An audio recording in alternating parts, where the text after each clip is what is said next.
The title of this video is a question I've seen crop up a few times.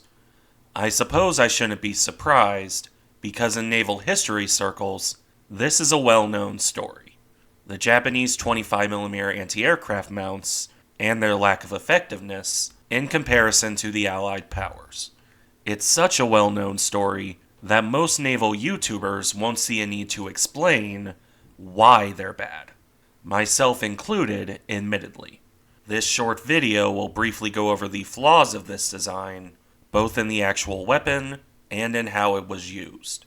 This will not be a massive deep dive into the mechanics. First, we have to talk the origins of the 25mm gun. In the 1930s, the Japanese Navy was mostly relying on British-designed 40mm pom-pom guns. These were not great for a variety of reasons. So, in 1935, the Japanese looked to France for a replacement. This was a 25mm Hotchkiss design, which would ultimately be adopted as the Type 96 in 1936. Initially, these weapons were carried in a manually operated double mount. A triple mount was developed next, entering service around 1941. Some of these would be powered, although not all of them. In sharp contrast to other similar weapons, the Japanese only developed a single mount in 1943. Over the course of the Pacific War, this would become the mainstay Japanese anti-aircraft weapon. Mounts of all kinds were stuffed on every ship imaginable, to sometimes ludicrous numbers at that. For example, Haruna, by 1945, was carrying no fewer than 118 of the Type 96. Therein lies one of the issues, but I'll circle back to that point later. Before that, a question. Was the 25mm itself an inherently bad weapon? Well, yes and no. From what I've read, it was a perfectly fine and reliable weapon. It wasn't prone to jamming or other malfunctions. So long as it was supplied by ammo, it would run and run fine. However, reliable does not equate to good. The US technical mission to Japan, after the end of the war, is enlightening here. I'll link that in the description. Among other things, it includes the Japanese view on the issues with the weapon. And those are, in order, the multiple mounts, powered or otherwise, couldn't be trained or elevated fast enough, and the gun sight was inadequate for fast targets. An issue, as you can imagine, when planes only got quicker. There were also issues with excessive vibration, as well as small ammunition supply and issues in reloading. Specifically, the magazines only held 15 rounds, and unlike the Bofors 40mm, the Type 96 had to stop firing to reload. This cut the effective rate of fire down from 260 rounds per minute to something more like 130 rounds per minute.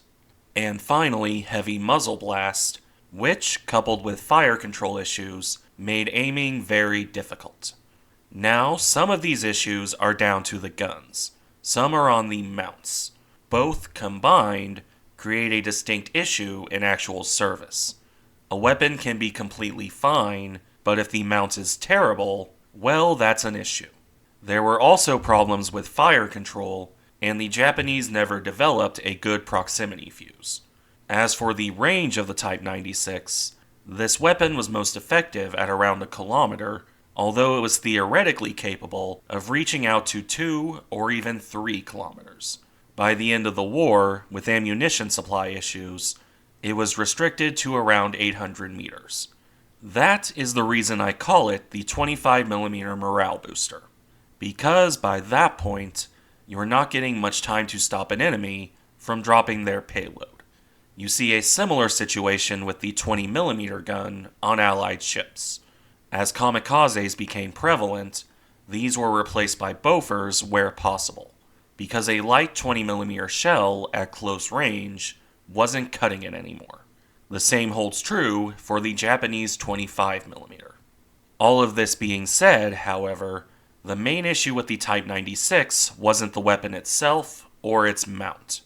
It had issues, to be fair, but at close range it could still down American aircraft, and did so across the entire course of the war. But that's the issue. At close range. The Japanese never developed a proper medium-range anti-aircraft gun akin to the 40mm Bofors. They attempted to copy that excellent weapon, but only got early production going in 1944.